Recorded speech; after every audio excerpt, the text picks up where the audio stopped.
தொடர்ந்து செய்தியாளர் தாயுமானவன் இணைகிறார். தாயுமானவன், பல மாவட்டங்களிலிருந்து தாவேக நிர்வாகிகள் வந்திருக்காங்க. இந்த குடியேற்ற மற்றும் கொள்கை விளக்க இந்த பாடலுக்கு பிறகு அவர்களுடைய மனநிலை என்ன? பிப்ரவரி மாதம் கட்சி அறிமுகம் செய்யப்பட்ட பிறகாக கட்சி கொடி எப்போது அறிமுகம் செய்யப்பட இருக்கிறது, தொடர்ந்து முதல் மாநாடு எப்போது நடைபெறும் என தொடர்ச்சியாக இங்கு இருக்கக்கூடிய தொண்டர்கள் மத்தியில் ஒரு மிகப்பெரிய கேள்விகள் எழுந்த ஒரு சூழல்ல கட்சியினுடைய கொடியை பொதுமக்கள் மத்தியில் கொண்டு சேர்க்கக்கூடிய வகையில் அடுத்த மாதம் நடைபெறக்கூடிய அந்த முதல் மாநாட்டிற்கு முன்னதாகவே தற்போது கட்சியினுடைய கொடியை விஜய் அவர்கள் அறிமுகம் செய்திருக்கிறார். தற்போது விஜய் அவர்கள் சென்றுவிட்ட ஒரு சூழல்ல தற்போது அலுவலகத்தில் ஏராளமான தொண்டர்கள் குவிந்திருக்கிறார்கள்.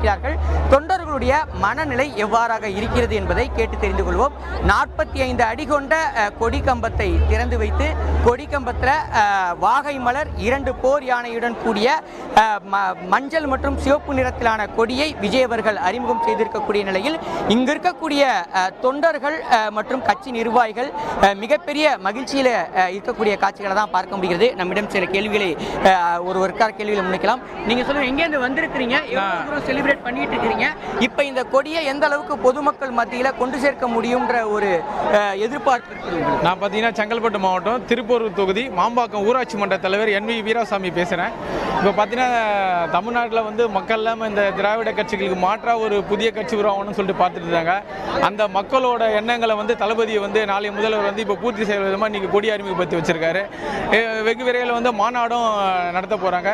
இந்த மாநாட்டின் மூலிமா தமிழ்நாட்டோட வளர்ச்சி பணிகள் வளர்ச்சி பாதையில் கூட்டு போகணும்னு சொல்லிட்டு மாற்று ஒரு இணையாக தமிழ்நாட்டில் இந்த திராவிட கட்சிகளுக்கு மாற்று இணையான ஒரு கட்சி தளபதி வந்து மக்கள் ஏங்கிட்டு இருந்தாங்க. இந்த 2 திராவிட கட்சி தவிர இன்னொரு மாற்று வராதா, மக்களுக்கு ஒரு வளர்ச்சி பாதை வராதா, எல்லாம் ஏங்கிட்டு இந்த காலகட்டத்தில் மக்களோட எண்ணங்களை பூர்த்தி செய்கிற மாதிரி நமது தளபதி வந்து இப்போ கட்சி கொடியை வந்து இன்னைக்கு அறிமுகப்படுத்தி வச்சிருக்காரு.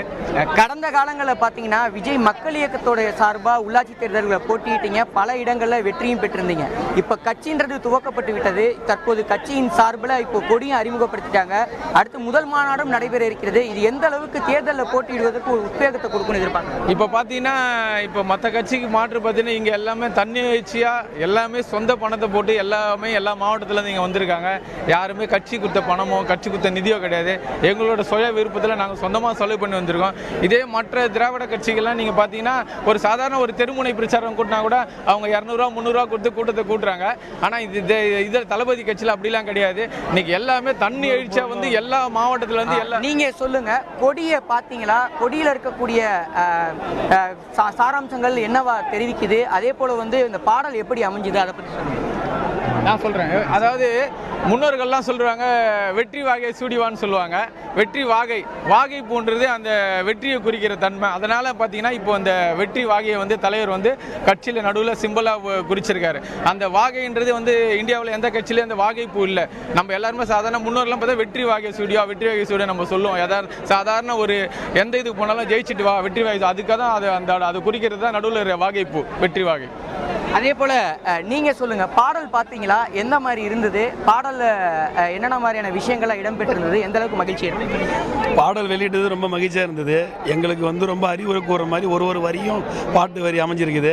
ரொம்ப சந்தோஷமாக தமிழகம் எங்கும் மூலம் முடிச்சு ஃபுல்லாக அந்த பாட்டு ஒழிக்கொண்டு நாங்கள் நம்புகிறோம். ரொம்ப சந்தோஷமாக இருக்கிறோம். சாதாரண ஒரு ரசிகராக இருந்து நாங்கள் வந்து எங்கள் தளபதிக்காக நாங்கள் வந்து கஷ்டப்பட்டிருக்கோம். நீங்கள் நிர்வாகியாக ஒரு தோழராக எங்கள் தளபதி எங்களை வந்து ஒரு கட்சி ஆரம்பித்து எங்களை இந்த அளவுக்கு வழிநடத்துகிற எங்களுக்கு ரொம்ப பெருமையாக இருக்குது. என்னைக்குமே அவருக்கு உறுதுணையாக இருப்போம். கண்டிப்பாக தமிழ்நாட்டில் அவர் ஜெயிக்க வைப்போம். 2026 கண்டிப்பாக ஆட்சியை பிடிப்போம். விஜய் அவர்கள் மேடையில் பேசும்போது கட்சி கொடியை வந்து மக்களிடையே கொண்டு சேருங்க, குறிப்பாக கொடியை வந்து பல இடங்களில் அனுமதி பெற்று பயன்படுத்துங்க அப்படின்றத சொல்லியிருக்கிறாங்க. எந்த அளவுக்கு அதுக்கு திட்டமிட்டிருக்கிறீங்க? ஆமாம், அவங்க தளபதியார் வந்து எந்த ஒரு அறிவிக்கை விட்டாலும் முறைப்படி பர்மிஷன் வாங்கி தான் நீங்கள் செய்யணும்னு எங்களுக்கு அறிவுறுத்த கொடுப்பாங்க. எந்த ஒரு பேனராக இருக்கட்டும் எதுவாக இருந்தாலும் முறைப்படி அறிவிப்பு வாங்கி பர்மிஷன் வாங்கி தான் செய்யணும்னு சொல்லிட்டு எங்களுக்கு அறிவிப்பு பண்ணுறேன். அதுபடி நாங்கள் இருக்க பகுதியில் போயிட்டு பர்மிஷன் வாங்கி தான் கண்டிப்பாக நாங்கள் அதை வைப்போம். தளபதி மீறி நாங்கள் எதுவும் செயல்பட மாட்டோம். அவருடைய என்ன சொல்கிறாரோ அந்த வழி பிரகாரம் நாங்கள் செய்வோம். தொண்டர்கள் மற்றும் இங்கே இருக்கக்கூடிய நிர்வாகிகள் ஒரு மகிழ்ச்சி கலந்த ஒரு உணர்வை தான் இங்கே வெளிப்படுத்தக்கூடிய காட்சிகளை நம்மால் பார்க்க முடிகிறது. தொடர்ந்து அவர்களது வில்லங்கள் மட்டுமின்றி அவர்கள் வசிக்கக்கூடிய பகுதிகளில் இந்த கட்சியினுடைய கொடி மற்றும் பாடலை பிரபலப்படுத்தக்கூடிய பணிகளில் ஈடுபட போவதாகவும் அவர்கள் தெரிவித்திருக்கிறார்கள். கூடுதல் விவரங்களுக்கு நன்றி தாயுமானவன்.